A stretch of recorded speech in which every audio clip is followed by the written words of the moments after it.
Lakshmi is as we all know, is the Shakti of Bhagavan Vishnu. She is the sustaining power. She has multiple forms. So she can give you material wealth, she can give you power, she can give you position, she can give you honor, respect, even kingdom. Okay. And so basically, Lakshmi is that sense of possession of things, uh, but harmonious sense of possession. It's not a very insecure sense of possession. There are lower entities that can give you a lot of possession of multiple things, but they will also give you a lot of insecurity in that. Whereas the blessings of Lakshmi, if it's there in somebody, they will be very secure about where they are. It's not so much about, there could be a lot of money, but there need not be a lot of money also. What they will feel inside is a certain sense of harmony and balance. Very powerful sense of harmony and balance. Okay. So that is the biggest blessing that Mahalakshmi can give to an individual. Contentment along with the actual material blessings. Yes, but both of these can come, but the primary thing is that a sense of, if her greatest blessing is a sense of contentment, and she requires her upāsanā requires a harmonious environment. That harmony should also be manifested in the area where you are doing the upāsanā. What does That this means that if the room where you are doing it is unclean or disorganized, then getting her blessings will be more difficult for you. Is a room like this all right?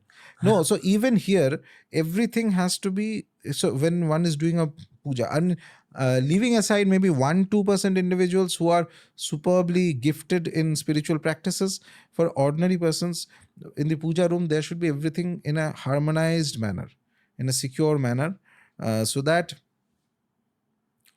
they can, connect to her energy faster. She likes that harmony, that physical harmony. That's why in many places you can make designs on the floor on various patterns and all that. Or basically the idea is that it should have should feel good. It should not feel scattered. The energy should feel absolutely in balance in that space, physical space. It's important to have that.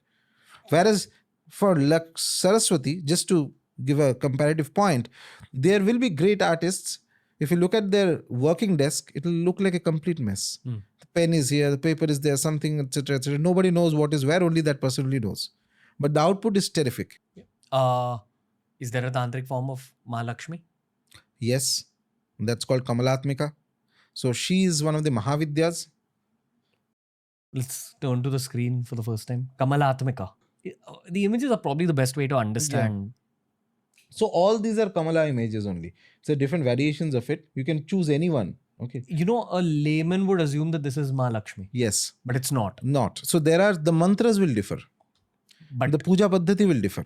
Okay. So Tantra that I keep saying is that not only the deity but also the mantras will differ. There will be Vija mantra specifically that will be useful for her. And along with her, there is a Bhairava. All the Mahāvidyās except one have a Bhairava. The one which is a widow? Yes. Which one is that? Dhumavati. So all of them will have a Bhairava. And her Bhairava is actually Sadashiva, who's like Vishnu. Sadashiva, who's like Vishnu.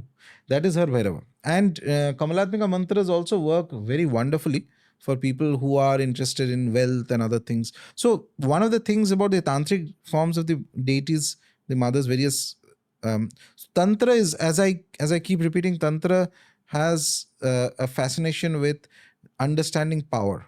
Okay, it is not sufficient to know that I am feeling blissful and happy and peaceful and calm and detached. All that is fine, but there has to be power. And whenever there is power, there has to be application of power.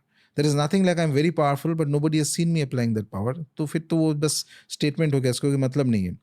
Power that is applicable. So therefore, these tantric forms of the devatas, once you start their mantras, before you reach the state of contentment inside and all that, there will be changes outside also. So therefore, Kamalātmikā mantras can bring about very fast changes in the material life. First of all, I'm very interested in the Bhairav you spoke about. I want Atharva to pull up that also, but no, I don't think you will find the image of that Bhairav. But let's see, chances are less. how does one differentiate between Lakshmi Ma and So Kamalatmika? there are more iconographical details, and plus as I say, the mantras are different, the dhyanas are different. So there are various aspects of Kamalatmika, just like that there are aspects of normal Lakshmi. So Kamalatmika upāsanā is relatively slightly lesser among the Mahāvidya pantheon. Lesser as in prominence. Prominence, because people normally what they do is once they go into Mahāvidya realm, they prefer to go to the Kali, Tara, Tripur Sundari, or maybe Baglamukhi, Chinnamasta, that types.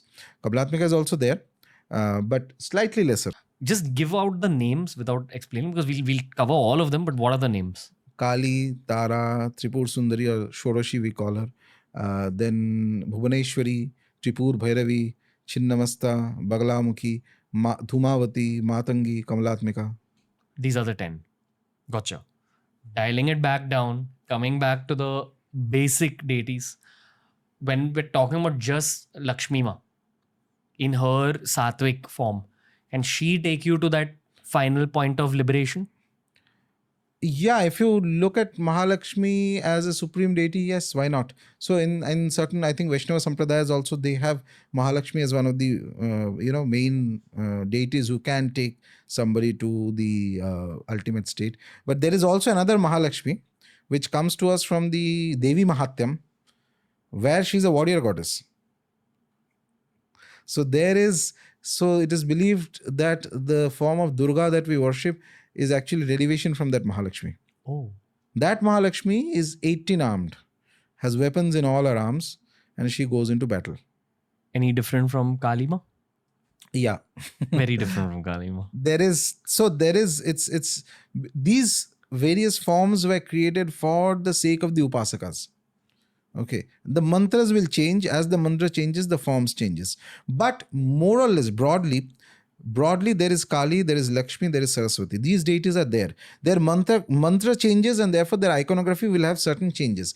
Like I was explaining that time, when somebody is doing sadhana, is using the mantra japa and dhyana of the deity to create a formation. That formation is broadly, I am worshipping Lakshmi, or broadly I'm worshipping Saraswati, but it will have slight differences based on the mantra I'm doing and the dhyana I'm doing.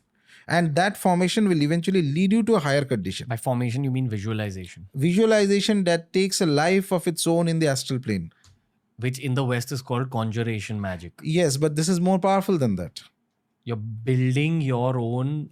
More powerful because the system is so thorough. Provided you can make it properly. You have the requisite amount of concentration, and to aid that concentration, so they give you the number of japas of the deity that you have to do.